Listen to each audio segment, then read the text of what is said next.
નમસ્કાર સૌને ગણતંત્ર દિવસની હાર્દિક શુભકામનાઓ અને આજના દિવસે આપણે સૌ મળીને રાષ્ટ્રના વિકાસની સંકલ્પના કરીએ.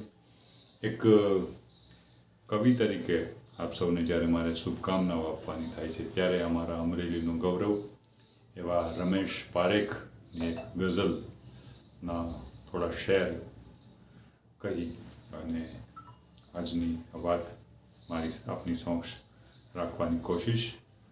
આંખોમાં આ રીતે મને દ્રશ્યો ન મોકલાવ, આંખોમાં આ રીતે મને દ્રશ્યો ન મોકલાવ, ખાલી પડેલા ગામમાં ઝાંસો ન મોકલાવ, ને થોડોક ભૂતકાળ મેં આપ્યો હશે કબૂલ, કે થોડોક ભૂતકાળ મેં આપ્યો હશે કબૂલ, તું એને ધાર કાઢીને પાછો ન મોકલાવ, કે ફૂલોએ પૂરબહારમાં હિંસક છે આજકાલ, કે ફૂલોએ પૂરબહારમાં હિંસક છે આજકાલ, રહેવા દે તું મને હવે કચરો ન મોકલાવ. ધન્યવાદ.